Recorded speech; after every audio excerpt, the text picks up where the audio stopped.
अस्सलामुअलैकुम गाइज़, आज मैं आपको बेल्ट वाले ट्राउज़र की स्टिचिंग बताने लगी हूँ। ये हमारा यानी कि जितना घेरे का साइज़ है उतना मैंने ले लिया है इसको। यानी कि अब मैं खोल कर इसका सेंटर पे निशान लगा लूँगी। और ये मैं एक पेपर बुकरम का एक 10 इंच का एक मैं टुकड़ा लूँगी। और लंबाई में तो ये 10 इंच का होगा और चौड़ाई में इसको मैं 2.5 इंच पर निशान लगाऊंगी। ये देखें, अब मैं इसको 10 इंच पर निशान लगाऊंगी। जो मेरी एक्स्ट्रा बुकरम होगी उसकी मैं कटिंग कर लूँगी। उसके बाद मैं इसकी चौड़ाई जो है 2.5 इंच की लूँगी। तो ये मैंने पहले से ही 2.5 इंच की इसकी चौड़ाई कर ली थी। यहाँ से मैं आपको मेजरमेंट करके दिखा देती हूँ। ये है 2.5 इंच का। इसके बाद हमने इसका सेंटर निकाल लेना है। और ये जो हमारी इलास्टिक है ये 1.25 इंच की है। इसको हम जब डबल करते हैं तो ये 2.5 इंच का हो जाता है हमारा पेपर बुकरम। ये इसके साथ बिल्कुल यानी कि इसके साइज़ का हो जाएगा। फिर मैं इसका सेंटर बना लूँगी पेपर बुकरम का। और इसको मैं सेंटर के साथ सेंटर मिलाकर इस तरीके के साथ इसको हम कपड़े के साथ चिपका लेंगे। और इसके बाद मैं आधा इंच का फासला छोड़कर इसको इस तरीके के साथ चिपका लूँगी। और फिर यहाँ से इलास्टिक को अटैच करूँगी इसके साथ। और यहाँ से हम इसका इलास्टिक का साइज़ इधर से लेकर हम जहाँ तक हमारा सेंटर है उतने इलास्टिक पर हम निशान लगा लेंगे, एक जितनी हमें इलास्टिक की ज़रूरत है। और इसके बाद मैं अब इसको अटैच करना शुरू करूँगी। तो ये मैंने इस तरीके के साथ पहले ही पेपर बुकरम को इसके साथ लगा लिया है। और ये जो मैंने एक्स्ट्रा कपड़ा छोड़ा था इसको मैं डबल फोल्ड कर दूँगी। तो चलें गाइस, अब मैं आपको इसके साथ सिलाई लगाना शुरू करते हैं। तो ये हमारा निशान है इलास्टिक का, जितनी हमने इलास्टिक लेनी है। तो ये देखें, ये हमने यानी कि पेस्ट तो हमने कर ही लिया है इसको। तो ये फोल्डिंग भी इतनी कर देनी है। ये इतना ज़बरदस्त हमारा ट्राउज़र तैयार होगा, आप खुद हैरान हो जाएंगे। ये तो बहुत ही इजी है। तो ये देखें, अब आपको इसकी यानी कि सारी सिलाई का तरीका बताऊंगी। ये हमारी इलास्टिक है। तो मैं सबसे पहले अब आपको इलास्टिक का जॉइन करने का तरीका बताती हूँ। इसको हमने जहाँ से हमारा पेपर बुकरम का यानी कि एंड होता है वहाँ से हम इसकी सिलाई लगाना शुरू करेंगे।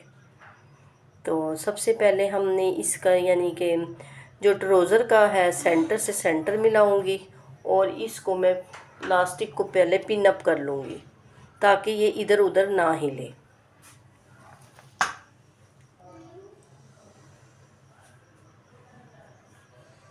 तो ये हमारा निशान है इलास्टिक का जिधर तक हमने लगानी है। जब हम इलास्टिक लगाएंगे तो कपड़े को हम पीछे की तरफ करते जाएंगे और इलास्टिक को यानी कि लगाते चले जाएंगे, नेफे यानी कि इसका नेफा मोड़ते चले जाएंगे। तो इसके बाद गाइस हम यहाँ निशान तक इसको नेफे का यानी कि जहाँ तक हमारा निशान है उधर तक हम इस तरह कंप्लीट करके कट कर लेंगे। ये अब हम यानी कि सिलाई लगाने लगे हैं। ये सेंटर से बिल्कुल ट्राउज़र के सेंटर से हम सिलाई स्टार्ट करेंगे। और जहाँ से हमने इलास्टिक को पिन अप किया था पहले हम इसकी सिलाई यहाँ तक लाकर इलास्टिक को यानी कि यहाँ से पक्का कर लेंगे। पहले हम एक सिलाई लगाएंगे इसकी सुई को यानी कि कपड़े के साथ यानी कि सेंटर में रख कर एक सिलाई लगाएंगे। अब हम दूसरी सिलाई लगा लेंगे। फिर हम आगे से फिर दोबारा से इलास्टिक लगाना शुरू कर देंगे नेफे के साथ।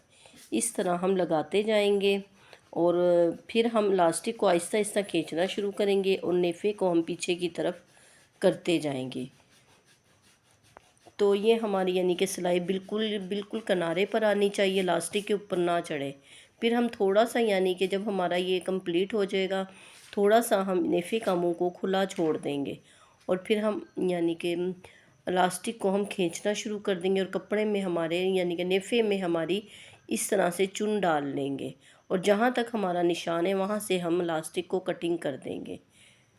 और फिर हम पेपर बुकरम का जहाँ एंड होता है वहाँ से इसकी सिलाई को पक्का कर लेंगे। इलास्टिक और पेपर बुकरम का जहाँ पर एंड होता है नेफ़े में, वहाँ से हम इसकी सिलाई को पक्का करके इसका जो मुंह खुला हुआ है नेफ़े का उसको हम बंद कर लेंगे। ये अब हम इसका नेफ़े की सिलाई लगा लेंगे जहाँ से हमने मुंह खुला छोड़ा था। ये सिलाई हम यहाँ सेंटर से तक कंप्लीट कर लेंगे बेल्ट की आगे वाली साइड से। तो इसके बाद मैं अब दोबारा एक सिलाई जो है ऊपर की तरफ लगाऊंगी। एक पैर का यानी कि एक पैर की सिलाई लगा लूँगी ऊपर की साइड से, ताकि हमारी बेल्ट की फिनिशिंग आ जाए अच्छी सी। और ये हमारा फ्रंट साइड की सिलाई लग गई। इसके बाद हम ट्राउज़र की सेंटर की से या इलास्टिक की से सेंटर्स की सिलाई लगाना शुरू कर देंगे। पीछे और आगे की तरफ से हम इलास्टिक को खींचते जाएंगे और इस तरह से हमारी ये सिलाई लगती जाएगी। और चुन्नटें हमने इक्वल रखनी है ताकि हमारी जो ट्राउज़र की यानी कि क्रीज़ है वो आगे पीछे ना हो। तो ये हमें सिलाई इस तरह लगाती जाऊंगी और ये बहुत ही फिनिशिंग के साथ हमारी इलास्टिक लगेगी। ये अब हमारी इलास्टिक भी कंप्लीट हो गई है और ये धागा हम कट कर लेंगे। और ये देखें अब हमारी ये कंप्लीट हो गई है।